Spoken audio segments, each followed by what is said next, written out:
Hey y'all, no, I'm not sick, but I'm just playing in the dirt.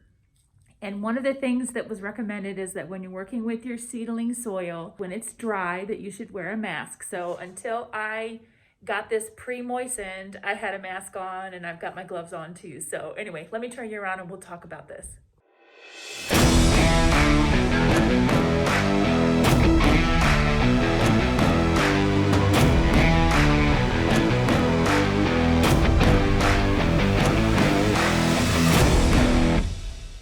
Okay, so I took my mask off.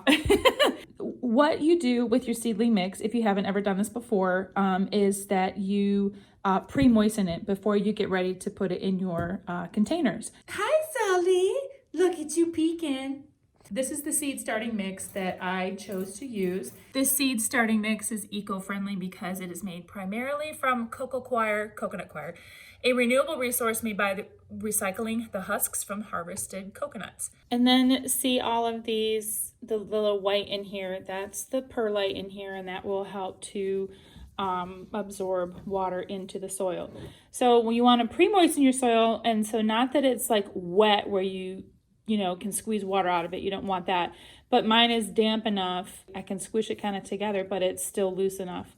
So we're going to fill up my cups here. Okay, I'm going to fill up my cups here. My cup runneth over with dirt. But anyway, we're going to get going with that today and start getting our seeds in.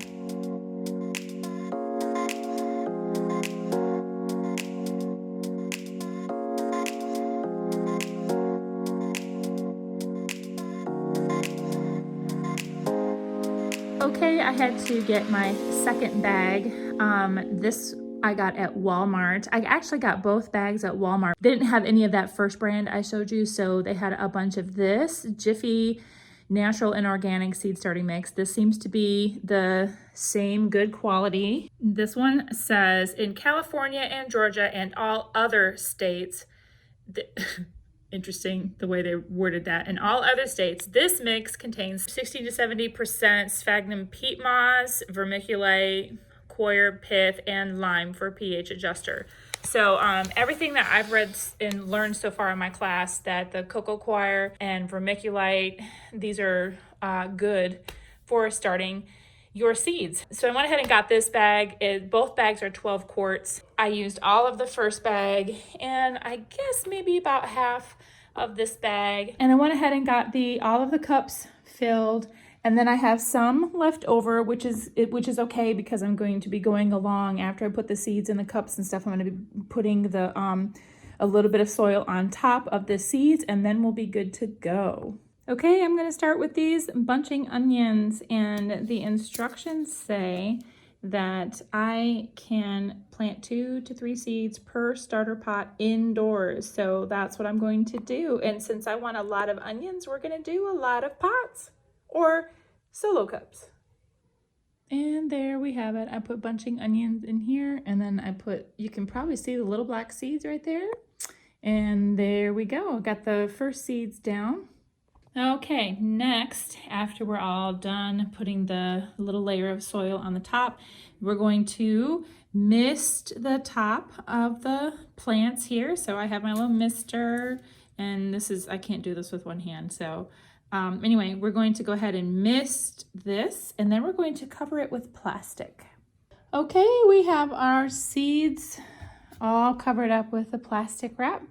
And this is going to create a little humidity for the seeds. And then I'm going to leave them like this. And I'm not going to turn the lights on until 2 days. And if you have a heat mat, I do not, it's optional. They say if you use a heat mat, then the seeds will germinate faster. But I do not. There's a learning curve here. Once I get better at this, I will be able to hone down this seed starting process, and I probably went overboard on the seeds. I don't know. We'll see. We'll see what comes up. I kind of overseeded a little bit just because I wanted to make sure that some came up. That's the process so far. Let me know what you guys are doing. How many of you are starting seeds? Do you do anything like this, or do you just wait and put everything outside? Let me know what you guys are doing, because this year is so important that we get things growing. having these gardens for ourselves to be able to produce food and be able to feed our families, because this is going to be a tough year. I know y'all know what I'm talking about. So until next time, y'all, stay sassy, but keep it classy.